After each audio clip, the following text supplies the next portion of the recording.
Selamat malam semuanya. Topik hari ini saya ketik dulu ya. Morfologi wanita cantik Indonesia.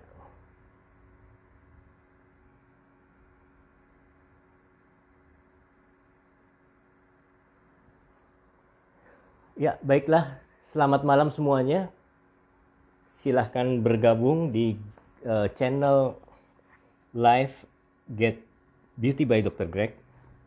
Tujuan dari live setiap hari Minggu ini adalah membahas info seputar masalah kecantikan yang lagi ngetren, kemudian memberikan pembahasan ilmiah mengenai treatment atau produk yang beredar di masyarakat, mensosialisasikan penggunaan skincare yang sehat, aman, dan rasional tentunya. Oke.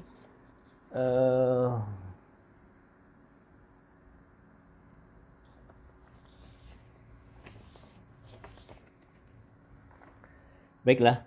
Nah, yang menjadi latar belakang kenapa saya ajukan lagi tema ini. Tema ini sebenarnya sudah pernah diberikan pada acara seminar Get Beauty Wanita Cantik Indonesia waktu itu tahun 2019 kalau nggak salah bulan Juli di Metropolis Town Square.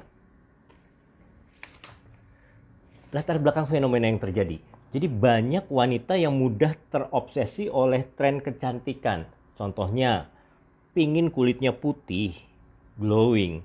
Kemudian pingin bentuk mukanya tirus atau V-shape. Nah, sebenarnya persepsi cantik itu seperti ini. Jadi cantik adalah sebuah persepsi yang dibangun oleh budaya dan masyarakat dalam sebuah peradaban atau dalam suatu kurun waktu tertentu. Jadi persepsi itu dibentuk oleh peristiwa berulang-ulang, oleh film-film yang kita tonton, oleh artikel, oleh media, dan sekarang nih ada media sosial tentunya. Jadi contohnya misalkan ada seorang anak kecil ya, dia dibilang nih sama mamanya, lihat tuh si tante ini cantik karena kulitnya putih, hidungnya mancung, kemudian bagaimana begitu ya. Jadi itu merupakan sebuah proses pembelajaran, pembentukan persepsi. Oh, jadi dari sejak kecil kita dikasih tahu yang cantik itu seperti ini loh, begitu. Itu adalah persepsi cantik yang memang sebenarnya dibentuk oleh budaya. Nah, tren kecantikan sebelum tahun 90 itu yang disebut cantik itu adalah wajahnya seperti orang Eropa atau bentuk wajah Kaukasoid seperti ini ya. Nah, ini ada gambar Marilyn Monroe ya. Ini bentuk wajahnya masih bentuk persegi ya. Kemudian rahangnya terlihat garisnya kuat seperti itu. Nah, berbeda dengan tren kecantikan zaman sekarang sudah bergeser ke arah mongoloid, yaitu ala-ala Korea begitu ya. Jadi kulit putih, mukanya tirus ya. Jadi tulang hidungnya, tulang zigomatikusnya juga tidak prominen, tidak nyata ya, tidak seperti yang Kaukasoid. Nah, secara antropomorfi sebenarnya orang Indonesia itu adalah campuran atau kombinasi antara mongoloid dan melanosoid. Jadi ada campuran seperti itu. Oke, terima kasih yang sudah join ya. Saya mau cek dulu di sini ada Lucy, ada Nusaiba Rahma. Terima kasih sudah bergabung. Ada Poli Skincare, ada Felifang, ada Okta. Okta selamat ulang tahun ya. Ada Christina. Terima kasih yang sudah bergabung ya. Jadi kita akan siapa yang tanya ini ya? Tadi Ibu Nusaibah bertanya, kita sedang bahas apa? Kita sedang bahas tentang persepsi cantik wanita Indonesia itu seperti apa sih? Apakah kita semua harus berubah, wanita Indonesia itu berubah jadi orang Korea semua? No, begitu ya. Nanti saya akan jelaskan. Jadi tadi saya ulangi lagi ya karena beberapa banyak yang terlambat hadir. Jadi cantik itu adalah sebuah persepsi yang dibentuk, yang dibangun oleh budaya dan pemikiran masyarakat dalam sebuah peradaban atau kurun waktu tertentu. Jadi persepsi itu dibentuk berulang-ulang oleh film, oleh artikel, oleh media, dan lain-lain. Jadi kalau seperti tadi saya kasih contoh, jadi ada anak kecil, dia dikasih tahu nih, oh si tante ini tuh cantik, ya. Kenapa? Karena hidungnya mancung, warna kulitnya putih, baunya wangi dan lain sebagainya begitu. Jadi itu sebuah persepsi pembelajaran. Jadi memberikan persepsi bahwa cantik itu seperti ini begitu ya. Mungkin berbeda lagi dengan yang peradaban di orang kulit hitam mungkin ya, di pedalaman itu cantiknya mungkin berbeda begitu. Oke. Ya, jadi tadi saya bahas lagi ya, tren kecantikan sebelum tahun 90, cantik itu Kaukasoid. Lihat tulang rahangnya jelas, prominent ya, kemudian bentuk wajahnya nggak tirus ya, tapi cenderung kotak seperti itu ya, ini Kaukasoid. Matanya mungkin belok begitu ya. Tapi berbeda dengan pergeseran tren sekarang. Kan pergeseran tren sekarang kita mengidolakan misalnya wanita Korea, mongoloid ya, kulit putih, muka tirus, hidung mancung, mata sipit begitu. Oke, terima kasih ya. Terima kasih yang semua sudah bergabung. Ada Dr. Chandra juga. Nanti kita akan membahas body dysmorphic, Dok. Kemudian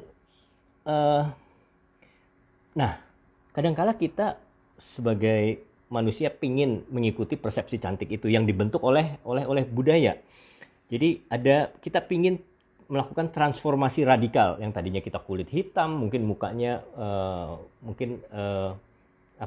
garis tulang zigomatikusnya prominent, jelas ya seperti orang Sumatera seperti itu. Kita mau ubah semuanya, melakukan transformasi radikal dari kita coba treatment mulai dari non bedah sampai operasi yang macam-macam gitu ya. Mungkin pertamanya kita coba dulu alat galvanik, kita coba ya supaya mukanya tirus, beli di online ya. Nggak berhasil, kita coba ke klinik melakukan treatment, mungkin setrika wajah juga, wah kok nggak puas nih, hasilnya cuma sementara. Coba treatment yang lain, ada HIFU, ada Ultera dan lain-lain sebagainya ya, sampai ke thread lift, tanam benang, tapi nggak puas juga. Terus akhirnya operasi plastik ya, rahangnya mungkin dipahat sampai bentuk mukanya betul-betul V-shape seperti itu. Nah itu obsesi. Nah obsesi yang berlebihan itu tidak baik ya. Kalau dalam ilmu kedokteran jiwa ini adalah sebuah penyakit yang harus diobati. Nah penyakit ini disebut BDD ya, Body Dysmorphic Disorder. Kapan batasan sampai kita bisa dinyatakan bahwa kamu mengalami sakit jiwa, kamu mengalami body dysmorphic disorder? Kalau sampai keinginan kita untuk mukanya tirus itu sampai mengganggu aktivitas kita sehari-hari, ketemu temen, ketemu mungkin pacar atau gebetan, itu sampai kita malu. Pokoknya sebelum saya treatment begitu, saya nggak mau ketemu, saya nggak mau kerja di sini begitu. Nah itu sudah patologis. Ya patologis berarti harus sudah berobat ke dokter spesialis jiwa. Nah contohnya ini ya. Jadi obsesif kompulsif dalam hal bentuk tubuh ya. Ada orang yang operasi plastik agar serupa di gambar filter Snapchat. Ada pria asal Brasil rela 58 kali operasi plastik dan habiskan 58 miliar demi mirip boneka Ken. Ini gambarnya ya. Nah, ini salah satu contoh BDD tadi, Body Dysmorphic Disorder. Dan tentunya itu sangat mengganggu sekali ya. Jadi sampai kalau kita misalnya nggak mendapatkan muka yang putih, yang tirus, itu kita jadi minder. Jadi nggak bisa melakukan aktivitas sehari-hari, nggak bisa hidup secara normal, itu sudah termasuk dalam kategori penyakit jiwa. Nah, sebenarnya bagaimana sih cantik yang sesuai dengan jati diri kita? Kita harus sesuaikan dengan warna kulit. Warna kulit orang Indonesia adalah tipe sawo matang atau eksotik. Walau ada beberapa suku yang memang agak kuning terang, kuning langsat ya. Nah, jadi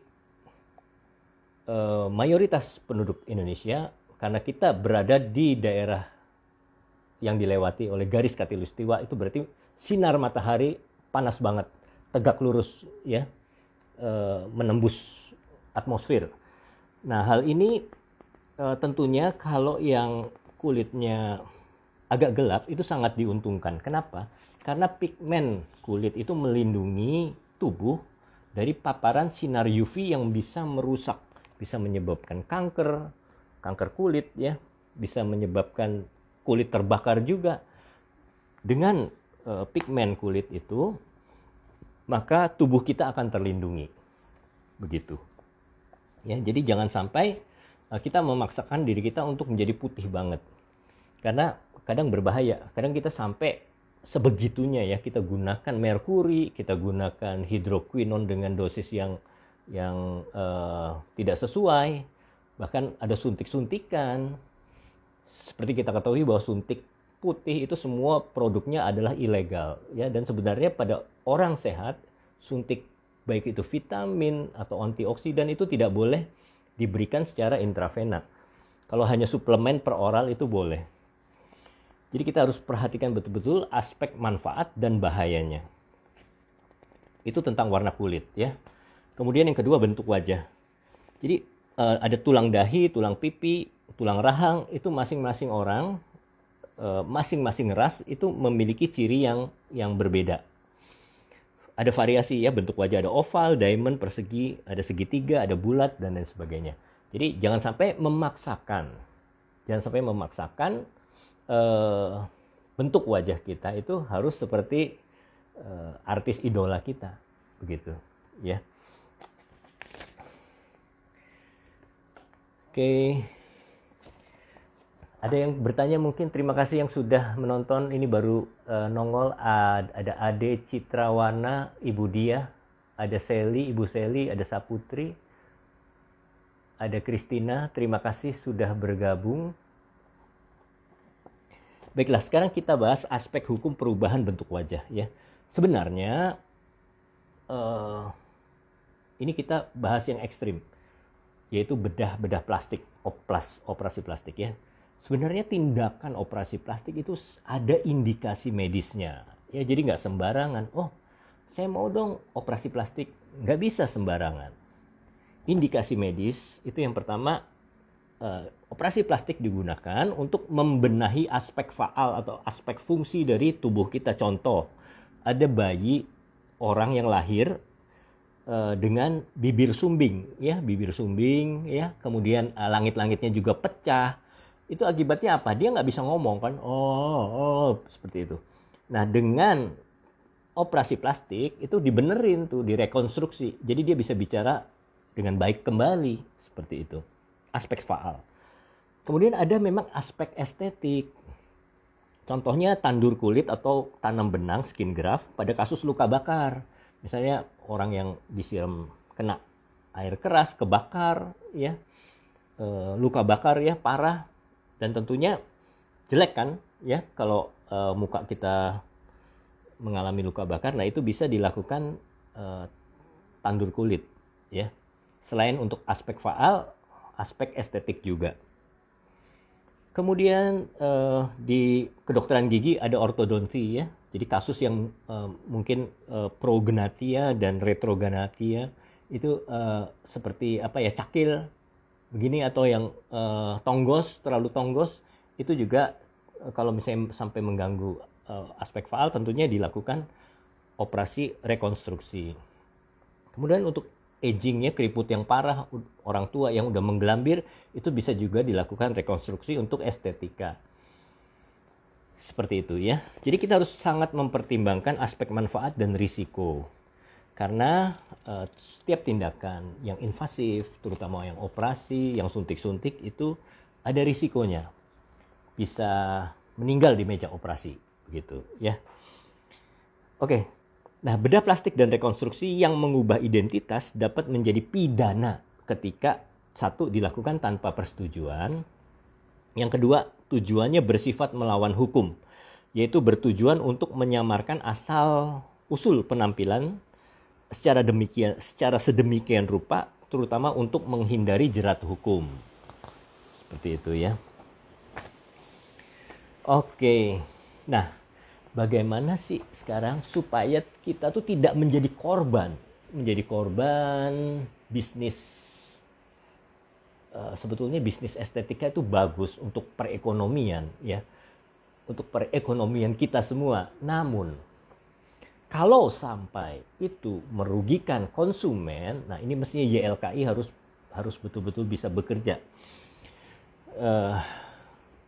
Merugikan konsumen, tentu kita harus ada regulasi yang benar ya, supaya apa yang tindakan-tindakan yang kita lakukan itu tidak berbahaya, tidak membahayakan diri kita sendiri, tidak membahayakan orang lain juga begitu.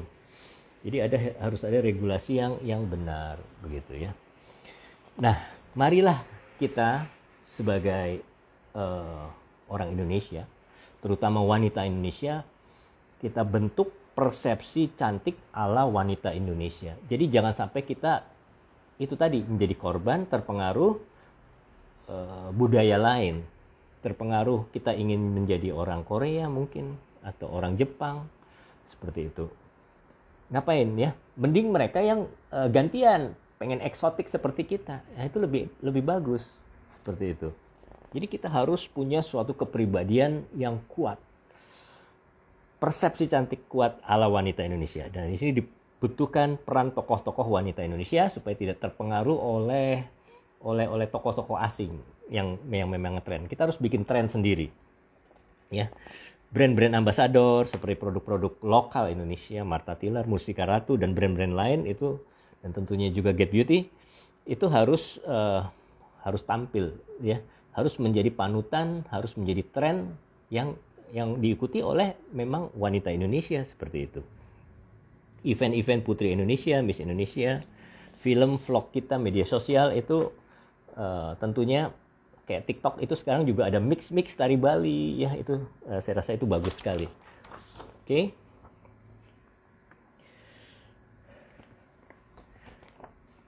Nah, itu pesan saya ya, jangan sampai kita terpengaruh dan jadi korban bisnis yang tidak sehat. Perawatan wajah yang aman dan rasional itu seperti apa? Kita harus gunakan produk yang legal, ada izin edar BPOM. Semua obat suntik putih, anti-aging yang masuk lewat intravena itu tidak ada yang legal. Tidak disetujui BPOM. Kemudian, jangan menggunakan produk obat etikal tanpa resep dokter. Ya, jadi jangan sembarangan, karena sekarang di online juga banyak kirim-kirim racikan yang itu sebetulnya harus diresepkan oleh dokter, tapi dijual bebas. Itu bahaya. Obat-obat suntik juga banyak banget. Nah, itu bahaya. Pemerintah harus melakukan regulasi yang lebih ketat lagi. Kemudian treatment, nah harus sesuai indikasi medis. Kalau kita melakukan perawatan wajah jangan seperti ya asal ada duit, kita jangan seperti beli barang ya, seperti beli mobil, beli motor begitu ya. Oh, saya mau tanam benang, saya mau apa lagi? HIFU Ultera, saya mau laser begitu. Nah, emang kita supermarket apa? Ya, jadi dokter itu bukan penjual, tapi kita datang ke dokter itu untuk konsultasi masalah kita, terutama masalah medis ya, bukan untuk belanja. Begitu ya. Oke. Jadi juga harus dipikirkan faktor manfaat dan risiko. Ya, suntik melalui intravena. Mungkin 1 dari 1000 atau 1 dari 100 orang yang disuntik intravena bisa mengalami beberapa reaksi yang tidak baik ya. Saya juga dulu main suntik putih mulai tahun 2003 sampai tahun 2010 ya. Dan produknya ilegal semua dulu memang. Beberapa kasus saya ada seri G sekian, G9.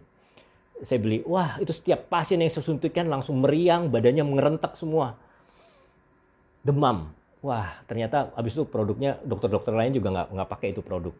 Wah, jangan pakai ini, udah ditarik produknya, produk ilegal, ya, bahaya.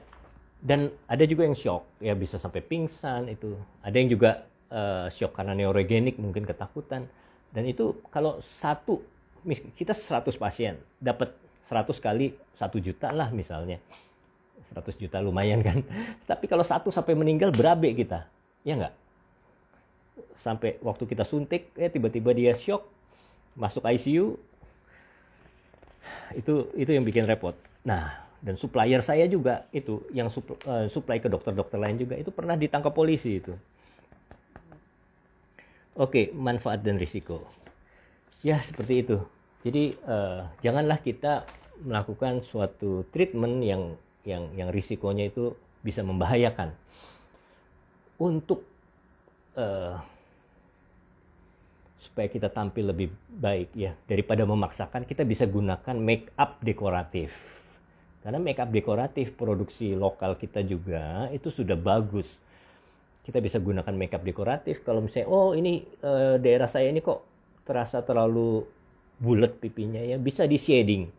Jadi lebih kelihatan cantik, bentuk wajahnya lebih bagus ya, atau hidungnya terlalu besar bisa diaturlah dengan make up. Begitu. Dan itu aman ya, yang penting cocok dengan kulit kita. Begitu. Jangan sampai kita terobsesi mau filler, masih belum cocok nih, belum mancung, masih agak ke kiri, kurang ke kanan, kurang ke tenggara, begitu. Akhirnya kita mau operasi lagi, pasang sana, pasang sini. Nah, itu yang disebut dengan body dysmorphic disorder, dan tentunya bukan merugikan kantong kita saja, tapi tentunya kesehatan kita juga banyak yang infeksi sekunder, banyak yang komplikasi, seperti itu. Oke, terima kasih semua yang sudah mendengar ocehan saya. Semoga ini bermanfaat. Ada videonya di YouTube saya ya, bisa di search YouTube saya, isinya tentang perawatan wajah yang aman dan rasional. Terima kasih semua yang sudah nonton. Semoga ini bermanfaat. Sampai ketemu minggu depan di live saya berikutnya ya. Bye-bye.